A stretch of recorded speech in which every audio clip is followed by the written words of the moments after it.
There's a voice most Americans of a certain age would recognize instantly, calm, precise, and carrying the quiet weight of a warning.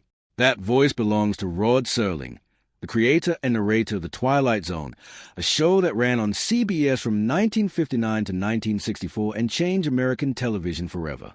But hidden inside that legendary series is a story most people have never heard. The story of one episode so controversial it was pulled from existence for over half a century, buried not because it was bad, but because it was too honest. This is the story of the encounter, what it was, why it vanished, and why it matters more today than it ever did. When The Twilight Zone premiered on October 2nd, 1959, it broke every convention of American television. There was no recurring cast, no linear narrative, no comforting resolution. Each week brought a completely new story, new characters, new settings, new dread. What held it all together was Serling himself, stepping into frame at the beginning and end of each episode to deliver those now iconic monologues that framed the strange, the terrible, and the deeply human. Serling wrote or co-wrote 92 of the show's 156 episodes. He was not interested in entertainment for its own sake. He was a World War II veteran who had witnessed real atrocity, and he came back from the Pacific Theater with a desperate need to say things that polite society refused to acknowledge. His problem was that the television industry of the late 1950s was not built for honesty. It was built for advertisers, and advertisers wanted happy, comfortable audiences who would buy soap and cigarettes without being disturbed. So Serling found a workaround. He disguised his most urgent social critiques inside science fiction. Stories about racism became stories about aliens. Parables about authoritarianism were dressed up as tales of mutant children controlling small towns. Critiques of McCarthyism were tucked inside time travel narratives. If the story took place on Mars, network censors were far less likely to notice that it was really about discrimination in Alabama. Serling himself described this approach as his only way of functioning, not as a creative choice, but as a survival tactic in an industry that would otherwise silence him entirely. It worked. For a while, the show attracted passionate viewers, critical praise, and a cultural footprint that extended well beyond its ratings. Episodes like Time Enough at Last, in which a bookish man survives nuclear apocalypse only to lose his glasses and be left unable to read, and The Shelter, in which suburban neighbors turn on each other the moment genuine danger appears, became touchstones of American storytelling. They were not just entertaining. They were mirrors held up to a society that preferred not to look at itself. But the mirrors had limits. The network had limits. The sponsors had limits. And eventually, the pressure of trying to say true things inside a system designed to suppress them produced exactly the kind of collision Serling had been dreading. The Encounter aired on May 1st, 1964, during the fifth and final season of the original Twilight Zone. It was one of only 4 bottle episodes the show ever produced, a term for stories set entirely in one location with a minimal cast, typically used to save on production costs. But this bottle episode contains something far more explosive than its simple setup suggested. The entire story takes place in an attic.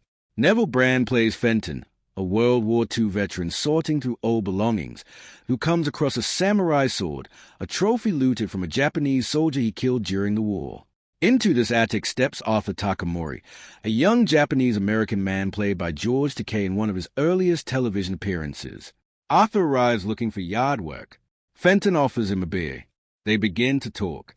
What follows is one of the most psychologically intense 40 minutes in the history of American television. The conversation starts casually enough, 2 strangers exchanging pleasantries, but it shifts almost immediately into something darker and stranger. Fenton begins talking about the war, about killing, about the sword, about what he did and what it cost him. Arthur listens, but there is something in the way he watches the sword that signals trouble. He stares at it too long. He speaks in fragmented, intense bursts. And then he delivers a confession that changes everything.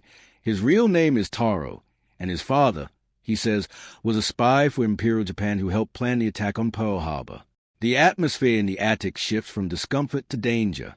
Fenton, already unstable, becomes paranoid. He begins to suspect Arthur hasn't come for yard work at all, but for revenge. Arthur, meanwhile, grows more volatile, suggesting the sword is a spirit, that it demands blood, that neither man can simply walk away. By the end of the episode, the attic has become a kind of psychological trap. Neither character can escape it, and the violence that erupts feels inevitable, not dramatic, but exhausted, like something that had been waiting a long time. The episode aired once. The complaints began almost immediately. On the surface, the outrage seemed obvious. In 1964, airing a story in which a Japanese-American character claims his father helped plan Pearl Harbor was seen as inflammatory. This was not a throwaway line or a plot device quickly explained away. It was a central pillar of the episode's tension, and it came at a moment when the United States government had barely begun to reckon with what it had done to Japanese-American citizens during the war. After the attack on Pearl Harbor in 1941, over 120,000 people of Japanese ancestry, the vast majority of them American citizens, were forcibly removed from their homes and imprisoned in internment camps scattered across the country. They were not charged with crimes. They were not given trials.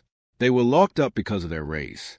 The government justified this with vague appeals to national security, but there was never any credible evidence of mass disloyalty or espionage. It was ethnic persecution, plain and simple, and it had been carried out with the full authority of the federal government.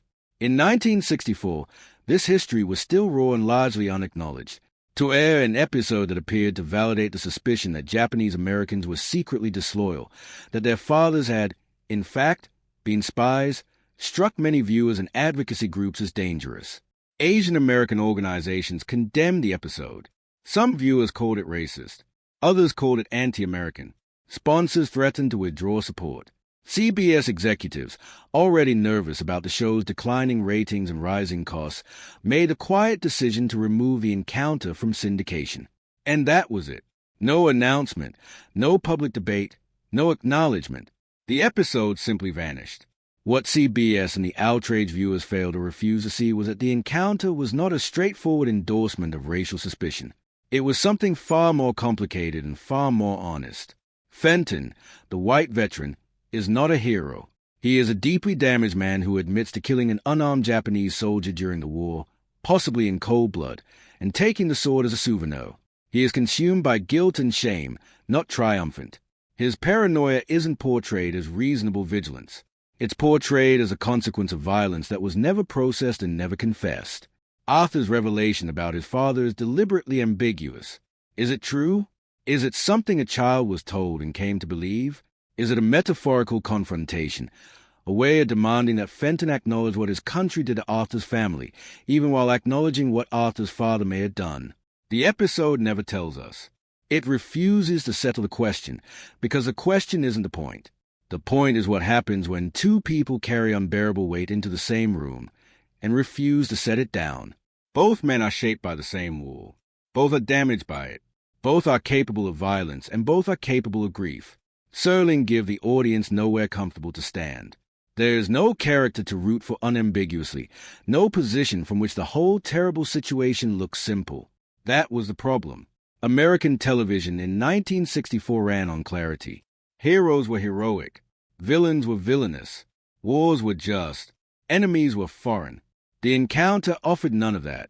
It offered two men in an attic, each carrying a kind of guilt that no amount of time or winning had erased. CBS didn't know what to do with that, so they buried it. There's a layer of this story that makes it even more resonant, and it has to do with the man who played Arthur Takamori. George Takei, who would later become internationally known as Hikaru Sulu in Star Trek, was not acting from imagination when he played a Japanese-American man haunted by the internment. He had lived it. Takei was 5 years old when soldiers arrived at his family's home in Los Angeles and ordered them to pack what they could carry.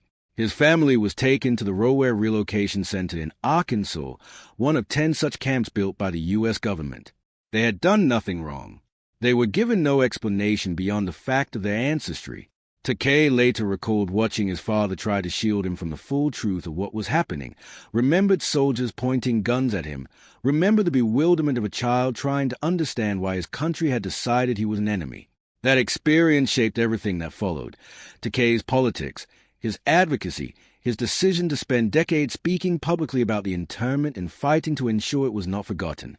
His role in the encounter was not just a performance.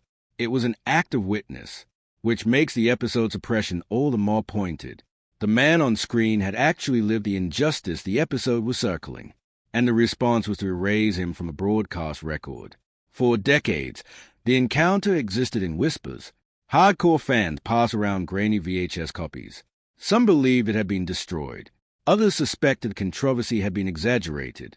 It appeared in no official home video release, no cable marathon, no streaming library. It was simply absent. Then, in 2016, something changed. The Sci-Fi Channel, which had acquired the rights to air a full Twilight Zone marathon on New Year's Eve, made a quiet but significant